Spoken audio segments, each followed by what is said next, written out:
8 minutos de la mañana en Caracas, y precisamente el tema ha sido la decisión nada sorpresiva de la Sala Electoral del Tribunal Supremo de Justicia ratificando los resultados electorales del pasado 28 de julio que diera el Consejo Nacional Electoral. Y para hablar de eso tenemos a Eugenio Martínez, periodista y experto en materia electoral.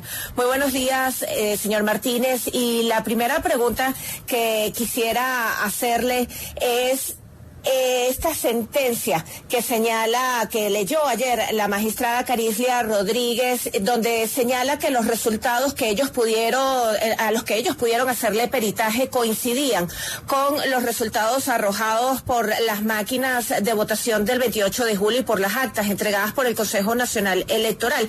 ¿Que nos pudiese explicar un poco sobre este punto? Buenos días. Creo que es importante resaltar que desde el 28 de julio el Consejo Nacional Electoral se negó primero a publicar los resultados disgregados por mesa de votación y segundo se negó a realizar 3 auditorías postelectorales que son esenciales para la auditabilidad de los resultados. La auditoría de los métodos de transmisión, que tenía que hacerse en la madrugada del lunes 29 de julio, la auditoría de fase 2, que tenía que hacerse sobre una muestra del 1% de los centros de votación, y la auditoría de datos electorales. Al no haberse realizado estas auditorías, no existe certeza o no puede existir certeza de que los materiales físicos y las bases de datos que entregó el Consejo Nacional Electoral al Tribunal Supremo de Justicia sean o se hayan generado el 28 de julio.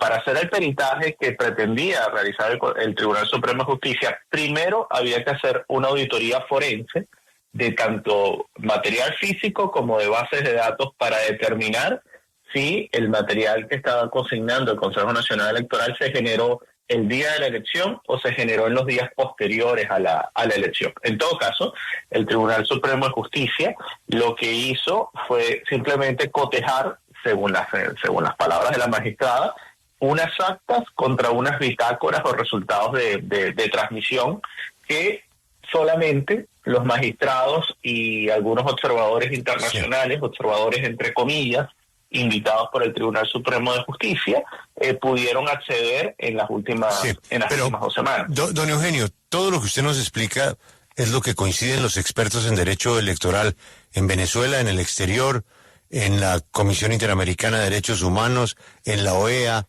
en la Casa Blanca, en el mundo. Pero lamentablemente en Venezuela las cosas no pasan por el conducto regular, por llamarlo de alguna manera.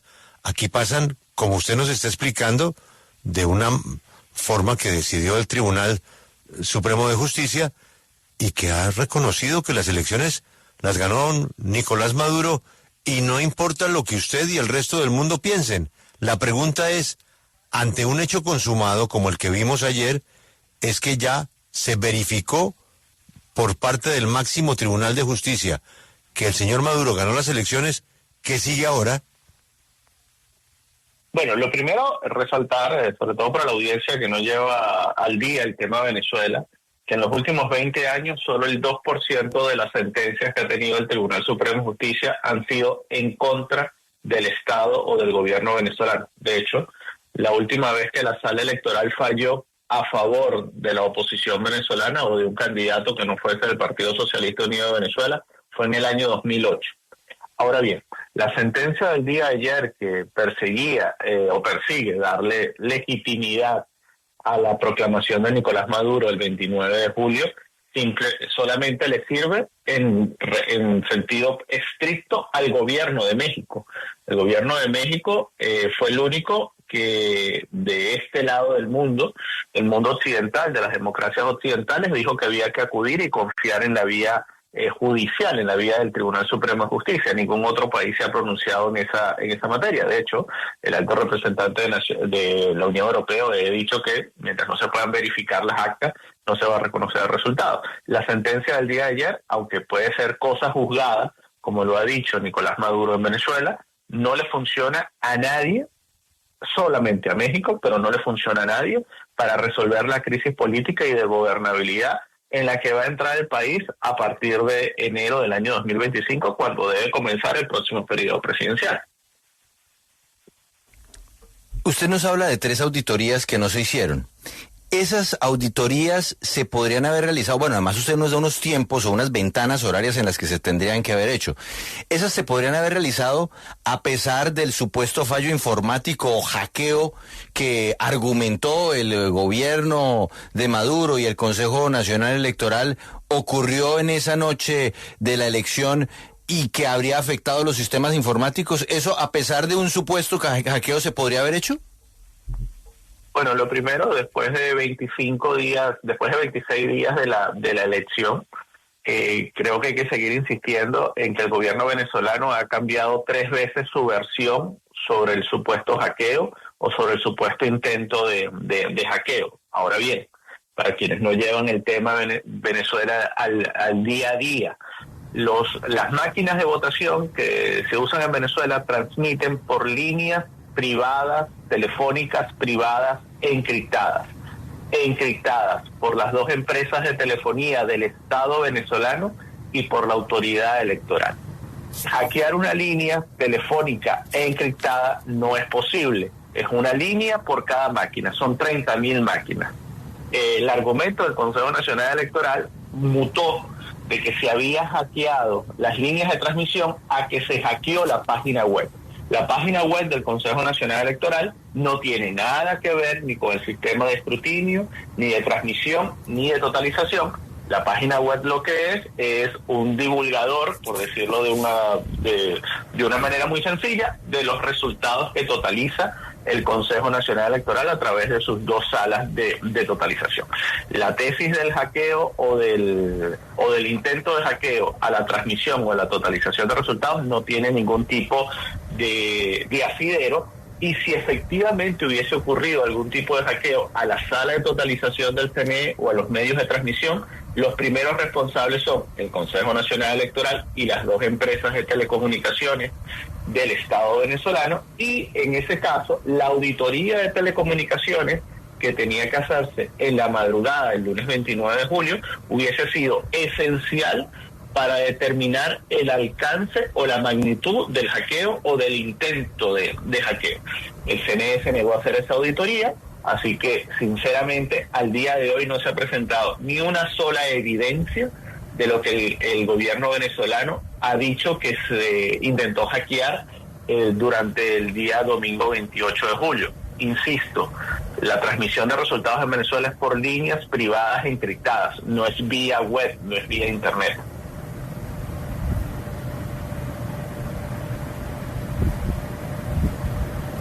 Señor Eugenio, que volviendo un poco a la sentencia del día de ayer, la sala exige al Consejo Nacional o exhorta al Consejo Nacional Electoral a publicar los resultados. Sin embargo, no señala si estos resultados van a ser detallados, disgregados centro por centro y mesa por mesa, o cómo va a ser esto. ¿Qué se puede esperar, toda vez que además la sala citó el artículo 155 de la LOPRE, de la ley de procesos electorales, que establece que además estos resultados deben publicarse 30 días después de la elección?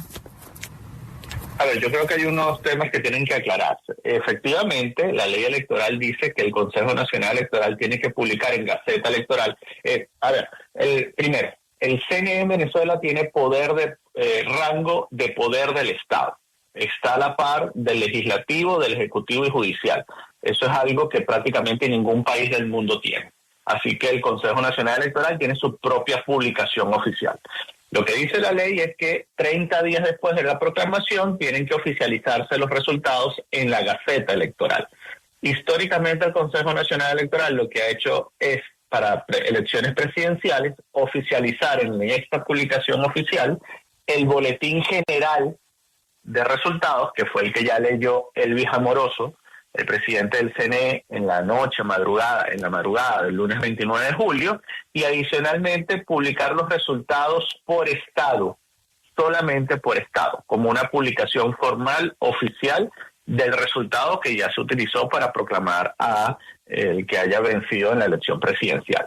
Sin embargo, aunque la ley dice 30 días para publicar en Gaceta Electoral, la ley también dice que el CNE tiene 48 horas después de la elección para hacer la totalización del 100% de las actas de escrutinio y que adicionalmente el Reglamento General de la Ley Orgánica de Procesos Electorales establece que el Consejo Nacional Electoral tiene que divulgar el resultado de todas las actas o de todas las mesas. En Venezuela, sistema automatizado, es una máquina de votación por mesa y es una acta por mesa. El Consejo Nacional Electoral, por ley, está obligado a divulgar las 30.026 actas que se generaron en Venezuela el 28 de julio, algo que no hizo. Mientras el Consejo Nacional Electoral no publique los resultados por mesa, es imposible auditar los resultados que ha presentado el país y que utilizó para proclamar a Nicolás Maduro y que fueron los resultados que utilizó el TCJ para validar la acción de Nicolás Maduro. Yo creo que es importante resaltar que en este peritaje, en este análisis que hizo el Tribunal Supremo de Justicia, estuvieron presentes dos organizaciones internacionales, dos organizaciones que entran dentro de la categoría de lo que en el mundo electoral se llama zombies electorales, observadores zombies, que son muy comunes en los regímenes políticos dictatoriales de África. Son observadores que van a dar aval político a el régimen de turno, al régimen que los invita a participar como observadores de un proceso electoral entre comillas. Los otros observadores o técnicos que estuvieron presentes en este peritaje son personas que son contratadas por el Consejo Nacional Electoral como auditores externos.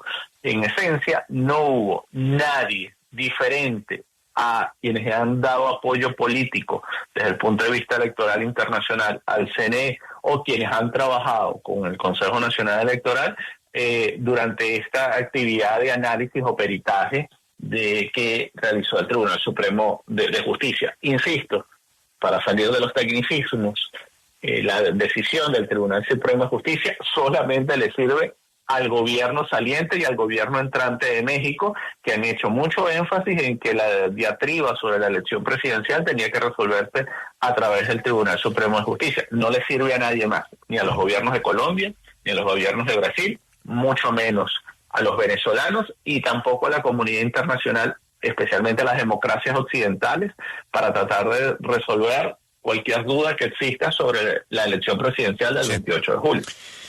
Don Eugenio, muchas gracias por atendernos y como siempre desear lo mejor para Venezuela. Amén. Un abrazo. Eugenio Martínez, experto en materia electoral.